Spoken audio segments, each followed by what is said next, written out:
What's going on? Coach Gabe here, and today we have a quick, intense kettlebell workout for you. You can be doing it with 2 kettlebells, maybe doing it with 1 kettlebell. Either way, I'm gonna have you covered on all facets. Here's the breakdown. If you plan on using 2 kettlebells for this workout, most guys who are fairly new to the kettlebell will be using either 2 26-pound kettlebells or 2 35-pound kettlebells. Most ladies, you'll be using 2 18-pound kettlebells or 2 26-pound kettlebells to get through this one. For those of you using 1 kettlebell, you can just take the sum of the weights I just mentioned. So in other words, instead of the 2 26 or 35-pound bells, you'd use like a 53 or a 70-pound bell, which I know those pounds are awkward, but it's all because of kilograms. Ladies, same rule applies. Instead of 2 18s or 2 26s, you'd be somewhere between a 35, 53-pound bell if you're using just 1 bell. Now that we've addressed the weight, let's address today's exercises. So today we'll be doing something known as a kettlebell chain. And the difference between a kettlebell chain and a complex is that in a complex, you complete all reps of one exercise before moving on to the next. In a chain, we just do 1 rep of one exercise before moving on to the next, and we repeat through them multiple times. I'll explain what that means. So for those of you who are more visual, it looks like this. We do 1 double kettlebell swing, 1 double kettlebell clean, 1 double kettlebell push press, 1 double kettlebell front squat. For those of you using a single kettlebell, you will do 1 kettlebell swing into 1 high pull to catch, into 1 push press, into 1 goblet squat. 3 times within a single minute, and at the top of the next minute, we'll start again. So in other words, what you get for rest is what you have remaining in the minute upon completion of that entire sequence 3 times. This one's gonna get spicy, fam, so make sure you're well warmed up before starting this one here. Have some water ready, and let's get after it. All right, starting with 1 swing. 1 clean, 1 push press, straight into a squat. There's 1. Swing, clean, push press, squat. There's 2. Swing, clean, push press, squat. There's 3. Go ahead and set the kettlebells down. So really quick, before we start our next piece of work at the top of the minute, I want to talk about your kettlebell swing. One common mistake that I see is people let their hips come back too early. So as that kettlebell is descending, they'll already be sending their hips back before their forearms ever make contact with the hip. The problem with this is that it makes your hands go below your knees. When your hands go below your knees, it puts a lot of stress in your lower back and you minimize your power output from your hips. So what we want to do instead is wait for the forearms to make contact so we can maximize that power output and reduce stress in the lower back. So keep that in mind for this next round, which is starting in 5 seconds.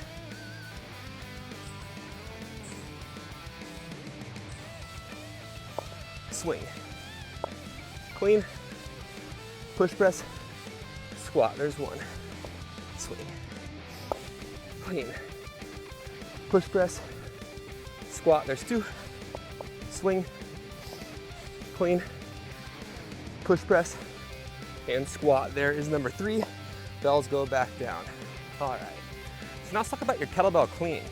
One thing I often see on this is the bell flipping over the top of the hand. People will get this big old bang in the back of the forearm. If you find that happening, there's a good chance that you're treating this like a reverse curl and you're letting that kettlebell raise up too high above your hip before you insert your hand through the handle. I want you to think about pulling your hand in towards your hip here. If you pull your hand in towards your hip like so, the momentum of the kettlebell driven from your legs is going to allow that bell to rotate around your forearm rather than over the top, because there's too much momentum by the time we do it here. All right. 1 swing, clean, push press, squat. There's 1. Swing, clean, push press, squat. There's 2. Swing, clean, push press, squat. There's 3, and rest.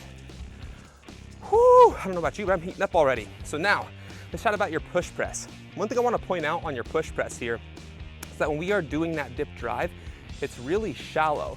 It should be almost like you're jumping with your feet glued to the floor here. So it's a really fast down up. That dip drive, that momentum, is going to allow us to lift more weight overhead than if we were to just do a strict press without our legs, right? So really emphasize that dip drive and make sure that your shoulder stays stacked over your hips in that dip here.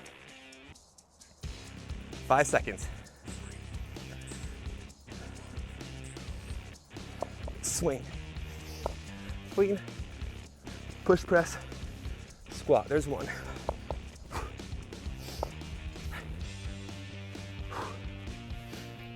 There's 2. Swing, clean, push press, squat. There is number 3. Another round down. Now, one other thing I want to point out is on your front squats. A lot of times what I'll notice when people are racking the kettlebell is they'll let their kettlebell get into wrist extension. I should say let the wrist get into wrist extension, let the kettlebell sit too much in the center of the palm. Whenever you're holding a kettlebell in the front rack position, like when we catch it from our clean and when we go into our front squat, we want that handle to sit across the heel of the palm at a 45-degree angle. So if you find your wrists are bent back like this, try and get those knuckles rolled up towards the sky, and don't allow the bell to sit across the palm, get it across the heel of the palm.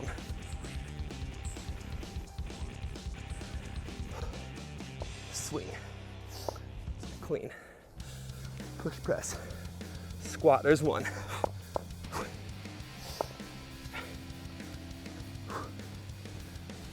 There's two.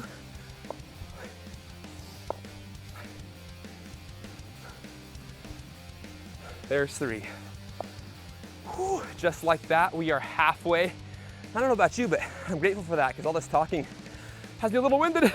So with the kettlebell swing, one other point I want to make is what's going on with your shoulders. A lot of times when folks are getting going in this, they get so focused on their lower body, they forget what the upper half's doing. They let their shoulders creep up towards their ears like this. And what we want to do instead is imagine like you're trying to break a stick. So if you're trying to break a stick like this here, what it's going to do is pack your shoulders down and allow your lats to help in that deceleration of the kettlebell, which is huge. Get set up for your next rep.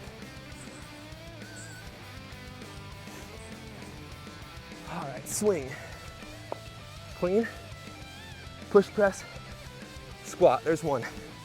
Swing, clean, push press, squat, there's two. Swing, clean, push press, squat, there's three. And we're going into our next round. And one thing I want to point out on that kettlebell clean again, now that we're back to this movement, I wanted to say that when it comes to that contact of the forearm, I was talking about that reverse curl last time, right? Where if you let your hand get too high here, we end up with that flop over the top. Something that's really helpful is also to think about the rotation of your palm. So as that bell is passing backwards between your legs, think about going palm down between the legs here. As you're coming back up, think about going thumb up. That rotates the bell. And this rotation will allow you to get into that sweet spot without beating the tar out of your forearms. All right, one swing. Clean, push press, squat, there's one.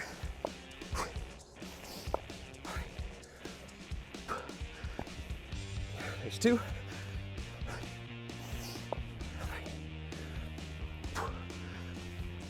There's three. Whew. Down to our last few rounds here. So let's address that push press again. On your push press, as you get tired, it is really, really common to have that kettlebell getting shaky overhead. One thing we really want to emphasize anytime we're doing an overhead lift is something called fixation. So fixation is trying to stabilize that bell and really getting it to stick. So try not to lower the bell until you find that stability point. So if the bell's still wobbling, wait a second, get it to stick, and then come down into your front squat so you're getting the most out of it.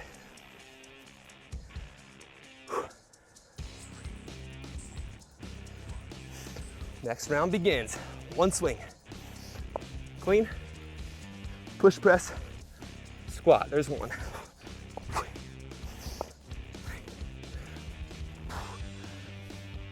There's two.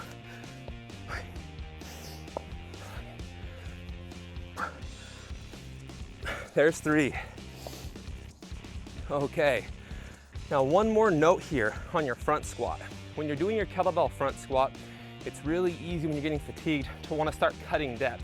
Make sure you're getting the hip crease all the way below the knee here, as close to it as you can, assuming that you have the mobility to do so.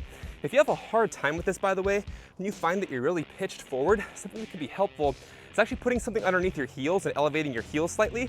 It could be something like a small weight, like a 5-pound plate. Put it under the heels, it'll actually help you stay more upright. Next round begins. One swing. Clean, push press, squat, there's one.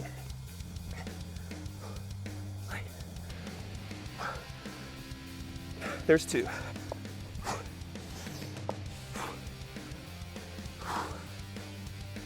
There's three. We are officially going into our last minute here. So with this one here, I want you to maybe tie it all together, right? Everything we talked about with the swing, everything we talked about with the clean, the push press, the goblet squat. We're in our last round, and then we'll have this thing wrapped up. And I'm really glad because it's getting harder to talk between rounds. So I'm gonna shut up for the last 20 seconds, catch my breath, before we start this last minute.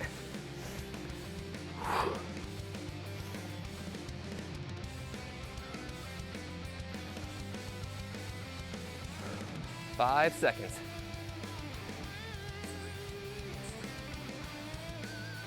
All right, here we go. One swing, one clean, one push press, one squat. Swing, clean, push press, squat. There's two. Swing, clean, push press, and squat. There is number 3. And just like that, we have wrapped up a 10-minute workout. And apparently the rain has come to visit as well. But really quick, if you enjoyed this workout, do me a favor and smash that like button. And also, if you want more where this came from, I am now offering a free 7-day trial of workouts in our Kettlebell Strength Collective. This is where we offer 3 kettlebell workouts per week. They're 40 to 60 minutes in duration. I control all the sets, reps, increases in intensity for you. That way the strength gains keep on coming in a gradual fashion. And there are video technique breakdowns of every single exercise so you know exactly how to go about doing the workout of the day. With that said, if this is of interest to you, the link to that is in the description below. Until next time, stay humble, stay hungry, stay happy. See you on the next one.